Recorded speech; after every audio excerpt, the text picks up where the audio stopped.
हे अमित, तू उगाच ढाचे देऊ नको. ती असंच बोलता बोलता बोलली असेल रे. अरे असेल रे बाबा. हे बघ, पण तू घाबरू नकोस. बिंदास जा आणि भीड. अरे भीड काय सारखं? ती काय कुस्ती आहे का? सारखं सारखं भीड काय? बरं बाबा, सॉरी. भिडू नकोस, भेट जाऊ. अरे पण अमित, तिची फॅमिली वगैरे असेल रे तिकडे, म्हणून मला उगाच टेन्शन येत आहे. ए माने, तू नाही उगाच टेन्शन नको घेऊस. अरे पण तिची पूर्ण फॅमिली असेल ना तिकडे.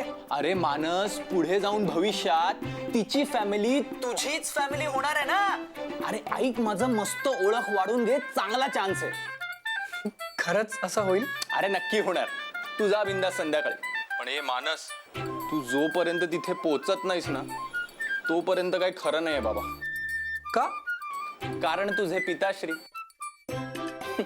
तुझ्या बाबांचा मूड कधी आणि केव्हा बदलेल नाही हे सांगता येत नाही. तू जा बिंदास, मजा कर. Okay, thanks. आणि हे मानस, हा, या सगळ्या गेम मध्ये ना तुझे बाबा खूप इम्पॉर्टंट आहे, हे लक्षात ठेव. चल बाय. Bye bye.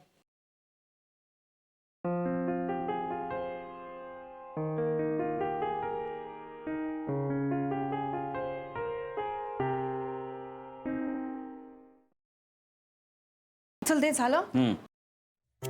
बाप रे, काय झालं? घड्याळ का बघताय? अरे किती वाजलेत बघ ना. बाहेर जायचंय ना आपल्याला, उशीर होईल. अरे आनंदाचा हिशोब असा वेळेच्या वहीत नोंदवायचा नसतो बेटा. आनंद फक्त अनुभवायचा असतो. मस्त. आनंदाचा हिशोब वेळेच्या वहीत नोंदवायचा नसतो बेटा. हे आवडलंय मला. गुड. चला. ऐक ना, खरंच आवडलं ना? मस्त.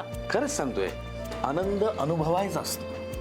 म्हणजे आता आजचा दिवस आपला आहे. हा, आता दिवसाची सुरुवात थोडी वाईट झाली, पण ते ठीक आहे. दुपार तर गोड झाली. आणि आता आपण फिरायला जाणार आहोत, भरपूर शॉपिंग करणार आहोत.